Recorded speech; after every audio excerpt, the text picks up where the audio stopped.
మందులకి సంబంధించి ఇప్పుడు కొన్ని ఇవొచ్చేసినాయి. అంటే మామూలు మందుల షాపులు కాకుండా బ్రాండెడ్ సిస్టమ్స్, రాష్ట్రం అంతా ఒకటే, దేశమంతా ఒక ఇదిలాగా ఒక హెడ్ క్వార్టర్ నుంచి వీళ్ళందరికీ మందులు వస్తూ ఉంటాయి, అమ్ముతూ ఉంటారు.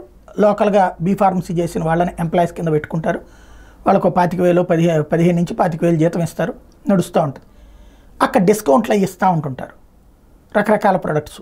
సాధారణంగా మనం ఏమనుకుంటాము అంటే ఆ డిస్కౌంట్లు అంటే వీళ్ళు డైరెక్ట్గా కంపెనీ నుంచి కొంటారు, ఏదో మామూలు చాలా ఏది మినిమం మెడికల్ షాపుల్లో వచ్చేటప్పటికి డీలర్ కొని డీలర్ నుంచి హోల్సేలర్కి వచ్చి, హోల్సేలర్ నుంచి రిటైలర్కి వచ్చి, ఈ రూట్లో 100ది 130 రూపాయలు అవుతుంది. అదే వీళ్ళైతే 110 రూపాయలకి ఇస్తున్నారా అని అనుకుంటాం.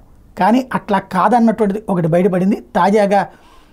ఇలాంటి ఒకటి పేరు నేను మెన్షన్ చేయట్లేదు, ఓ పేపర్ అయితే డీటెయిల్గా పేరుతో సహా రాసింది, కానీ ఇది ఎంతవరకు ధృవీకరణో తెలియదు. కాబట్టి వాళ్ళు చేసినటువంటి విషయం ఏంటంటే ఒక 88 రూపాయలు వచ్చే సీతా ఓడి అనేటువంటి 50 mg అనే మెడిసిన్ని 378 రూపాయలు 378.5 అమ్మారట.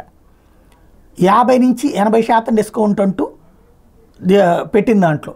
దీంతో కంప్లైంట్ చేయడం 96 రూపాయలు 30 పైసలకి తగ్గించి ఇది హెల్త్ సర్వీస్ లిమిటెడ్ వాళ్ళు డబ్బులు మిగతాది బిల్లు సెట్ చేశారు.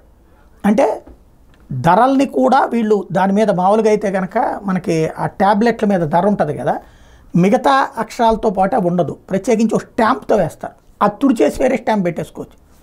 అట్లా చేస్తున్నారన్నటువంటి విషయం ఇప్పుడు బయటపడిందట. దీని మీద ఇప్పుడు ప్రస్తుతం డ్రగ్ కంట్రోల్ డిపార్ట్మెంట్ని క్వశ్చన్ చేస్తూ సోషల్ మీడియాలో వైరల్ అవుతున్నటువంటి పాయింట్.